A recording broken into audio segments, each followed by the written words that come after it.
Hello student, welcome my YouTube channel. Political science के कुछ महत्वपूर्ण बिंदु हम यहाँ से आज से निरंतर नियमित रूप से डिस्कस करेंगे। इसमें 12th 11th कंपटीशन के सारे सवाल और बेसिक जो अपना रहेगा वो 11th 12th का रहेगा और स्टैंडर्ड ग्रेजुएशन और पीजी का उसमें हम साथ लेकर चलेंगे। इसका सबसे बड़ा जो फायदा होने वाला है वो स्कूल के साथ साथ कंपटीशन में भी हमें होने वाला है।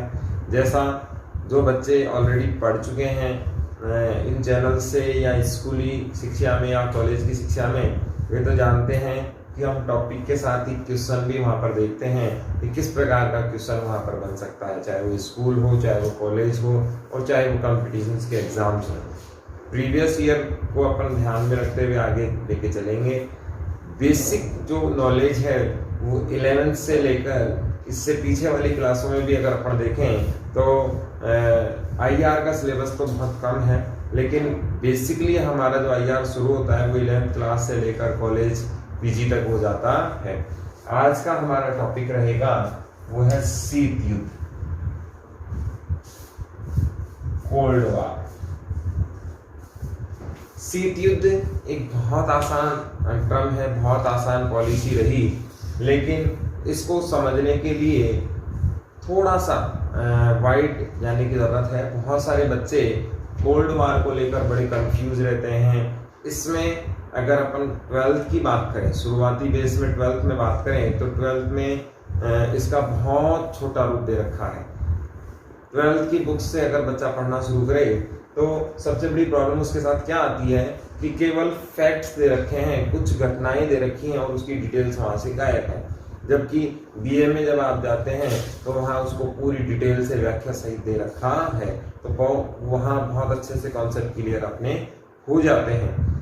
हम यहाँ पर दोनों का मिश्रण लेके चलते हैं। कोशिश पूरी ये रहेगी कि सबसे पहले वो चीज समझ में आए, फिर उसकी व्याख्या आए, फिर उसके तथ्य आए और उसके बाद में क्वेश्चन आंसर हम लोग यहाँ पर कर पाए। शीत युद्ध, शीत युद्ध को हम कोल्ड वॉर भी कह सकते हैं। कोल्ड वॉर, इसके पीछे की अगर बैकग्राउंड की बात करें या यूं कहें कि ये शुरू कहां से हुआ या इसके कारण क्या थे या इसकी आवश्यकता क्यों हुई, तो हमें इससे पहले जाना पड़ेगा। इससे पीछे की घटनाओं को देखना होगा कि ऐसा क्या हुआ जिससे शीत युद्ध जैसे हालात बन गए। फिर हम इसका अर्थ देखेंगे और फिर बाद में हम देखेंगे इसके आगे की कहानी। पहला विश्व युद्ध, प्रथम विश्व युद्ध,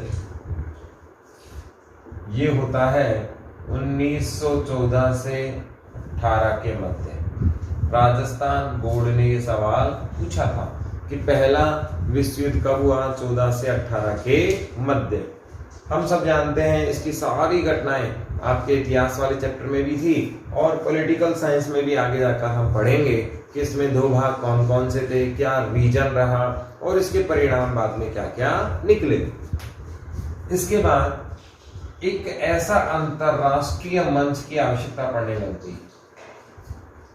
पहले विश्व युद्ध के बाद ये स्पष्ट होने लगा कि पूरी दुनिया में कोई ना कोई ऐसा संस्थान होना चाहिए, पूरी दुनिया में कोई ना कोई ऐसा मॉनिटर होना चाहिए जहां पर अंतरराष्ट्रीय मंच के रूप में सभी लोग यानी कि सभी सदस्य देश या सभी राष्ट्र एक जगह बैठें और अपनी समस्याओं का सॉर्ट आउट वहां पर कर सके।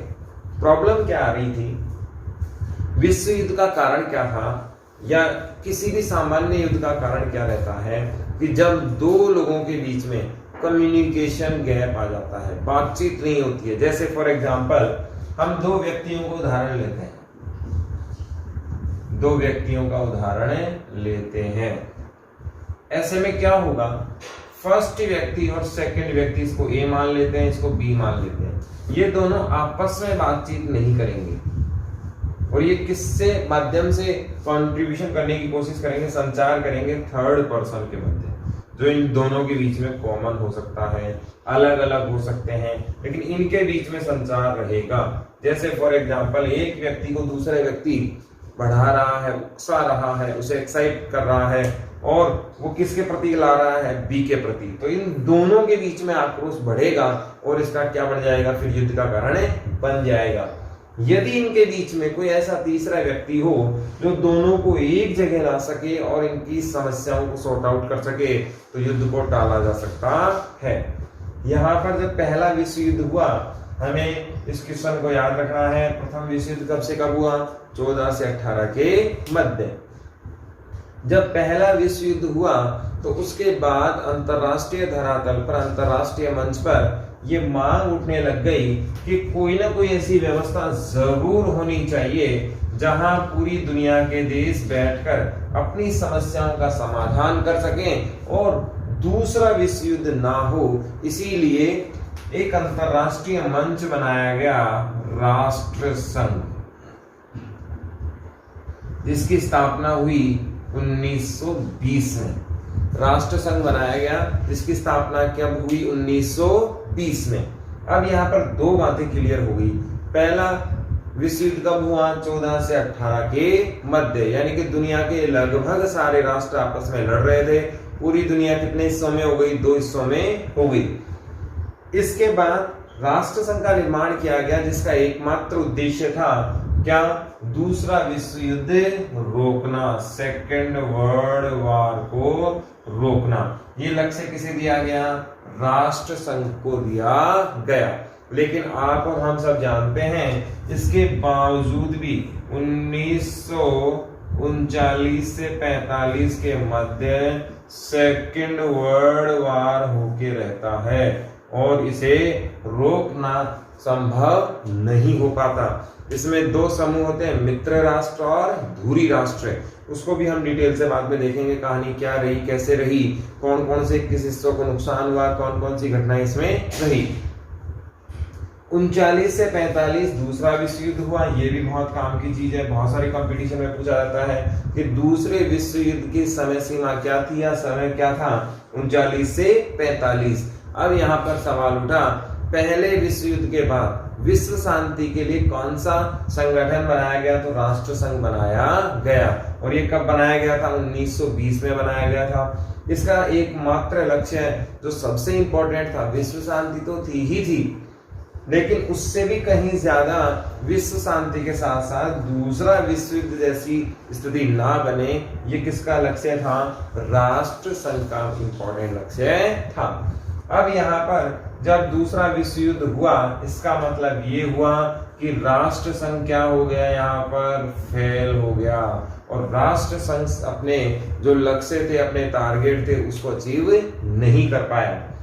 दूसरा विश्व युद्ध होने के बाद हम जानते हैं इसका जो अंत माना जाता है वो माना जाता है अगस्त 1945। और हम ये भी जानते हैं कि अगस्त 1945 में दो प्रमुख घटनाएं थी, 6 अगस्त और 9 अगस्त। इन दोनों दिन जापान पर 2 परमाणु बम गिराए गए और इन परमाणु बम का नाम था फेटमैन और दूसरा था लिटिल बॉय। लिटिल बॉय और दूसरा फेटमैन, ये दोनों परमाणु बम गिराए गए। किस पर, जापान पर। किसने गिराए, अमेरिका ने। परमाणु बम गिराए गए 9 अगस्त और 6 अगस्त 1945 को। किसने गिराए गए, अमेरिका ने। किस पर गिराए, जापान पर।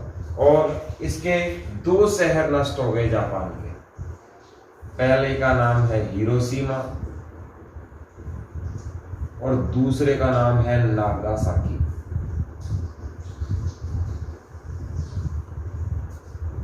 हिरोशिमा और नागासाकी। अब यहां से स्टोरी हमें यहां से अच्छे से समझनी है। राष्ट्र संघ फेल हो गया, दूसरा विश्व युद्ध 39 से 45 के मध्य हो गया। इसका जो प्रमुख घटना हम देखते हैं दूसरे विश्व युद्ध की, वो रही परमाणु बम का इस्तेमाल अमेरिका के द्वारा करना। 6 अगस्त और 9 अगस्त को परमाणु बम जापान पर किसने गिरा दिया? अमेरिका ने।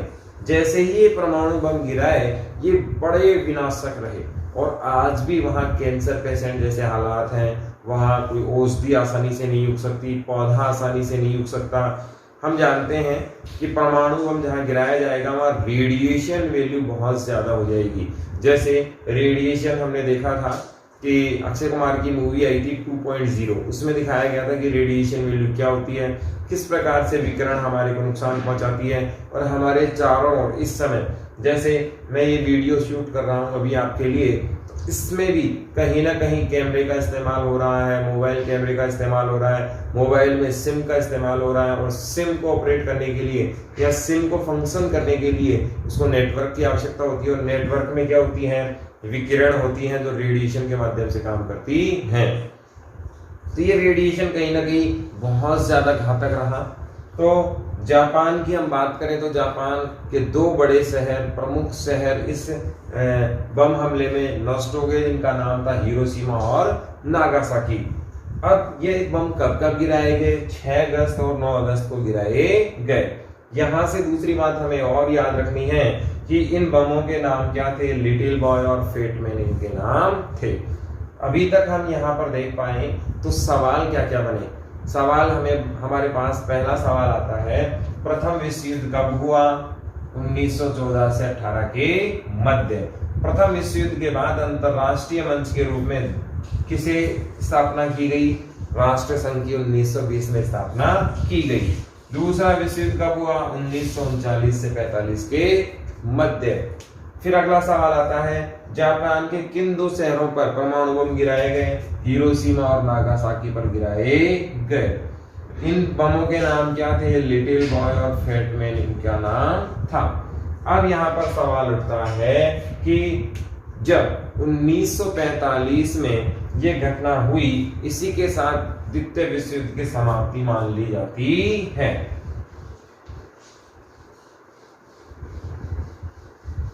यहां से शीत युद्ध की शुरुआत मानी जाती है। अब शीत युद्ध को हम कह सकते हैं इसकी विशेषताओं में रक्त रंजित युद्ध, रक्त रंजित युद्ध, बिना हथियारों से लड़ा जाने वाला युद्ध, और भी बहुत सारे युद्ध। इसमें मानसिक या मस्तिष्क भी कह सकते हैं, मानसिक युद्ध भी कहा जा सकता है। मानसिक युद्ध, विचारधाराओं का युद्ध, विचारधारा का युद्ध, और भी बहुत सारे इसकी विशेषताएं जैसे जैसे हम टॉपिक पढ़ेंगे आती भी जाएंगी। शीत युद्ध, कोल्ड वार, जैसा कि नाम से पता लग रहा है, सर्दी का या ठंड का या कोल्ड से इसका कोई संबंध नहीं है। पॉलिटिकल टर्म में अगर इसमें हम देखें तो शीत युद्ध वास्तव में क्या था? प्रतिष्ठा का युद्ध था, मानसिक युद्ध था, विचारधाराओं का युद्ध था। जैसे ही शीत युद्ध समाप्त हुआ, दुनिया 2 ध्रुवों में बंटने लग गई, अर्थात ध्रुवीकरण होने लग गया। अब ये ध्रुवीकरण किसका हुआ था? यूरोप और इसके क्षेत्रों का। ये ध्रुवीकरण किसका हुआ? यूरोप और इसके क्षेत्रों का। इसमें 2 क्षेत्र बटे, पहला पूर्वी क्षेत्र, इसे पूर्वी यूरोप कहा गया, और दूसरा पश्चिमी क्षेत्र, पश्चिमी क्षेत्र, जिसे पश्चिमी यूरोप कहा गया। अब यहां सवाल आता है, शीत युद्ध के समय दुनिया कितने भागों में बटी? तो 2 भागों में बटी, और ये 2 भाग कौन से थे? पश्चिमी भाग और पूर्वी भाग। और अगर वर्ल्ड मैप पे हम देखें तो पूर्वी भाग ये हिस्सा हमें नजर आता है, पश्चिमी भाग ये हमें नजर आता है। पश्चिमी भाग में जो विचारधारा थी वो थी पूंजीवादी विचारधारा, पूंजीवादी विचारधारा, और यहां पूर्वी भाग में थी साम्यवादी विचारधारा।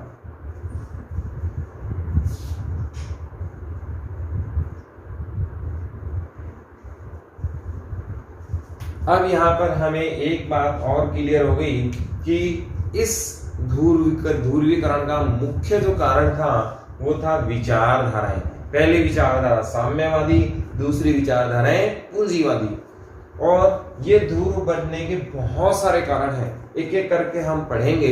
इसमें दोनों की शक्ति संतुलन भी है, हथियारों की होड़ भी है, एक दूसरे को नीचा दिखाना है, एक दूसरे को व्यापारिक कंट्रोल करना है, एक दूसरे को अवरोध का सिद्धांत दिखाना है।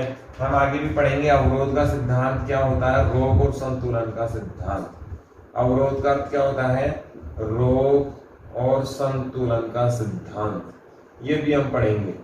यानी कि बैलेंस होना चाहिए और सामने वाले से युद्ध लड़ने की जरूरत पड़ेगी नहीं। अब यहाँ पर हम देखते हैं कि यूरोप के साथ साथ पूरी दुनिया कितने ध्रुवों में बंटने लग गई, दो ध्रुवों में। पहला भाग पूंजीवादी, दूसरा भाग साम्यवादी। हमारे लिए जानना जरूरी क्या है, पूंजीवाद का जो नेतृत्व कर रहा था वो कौन कर रहा था, अमेरिका। और साम्यवाद का जो नेतृत्व कर रहा था वो कौन कर रहा था, सोवियत संघ कर रहा था। पूंजीवादी लोग कहते थे कि दुनिया में सबसे श्रेष्ठ जो प्रणाली है, दुनिया में जो श्रेष्ठतम विचारधारा है वो कौन सी है, पूंजीवादी विचारधारा है। जबकि सोवियत संघ का मानना था कि साम्यवाद से बेस्ट इस दुनिया में कुछ भी नहीं है। दोनों के आपसी टकराव, दोनों विचारों की श्रेष्ठता सिद्ध करने के कारण ही किसे बढ़ावा मिला, पूंजीवाद को, शीत युद्ध को बढ़ावा मिला। पूंजीवाद का नेतृत्व किसने किया, अमेरिका ने किया। और साम्यवाद का नेतृत्व किसने किया, सोवियत संघ ने किया। धीरे धीरे पूरी दुनिया ध्रुवों में बदलने लगी। जो पूंजीवाद का समर्थन कर रहे थे वे अमेरिका के सहयोगी बने, और जो साम्यवाद का सहयोग कर रहे थे वो किसके सहयोगी बने, सोवियत संघ के सहयोगी बने। अब ये पैराग्राफ बढ़ता ही चला गया इस तरीके से, जैसे फ्रांस,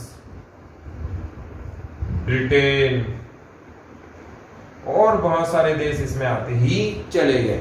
साम्यवाद की तरफ देखें, शुरुआत में तो चीन और बहुत सारे देश इसमें आते ही चले गए।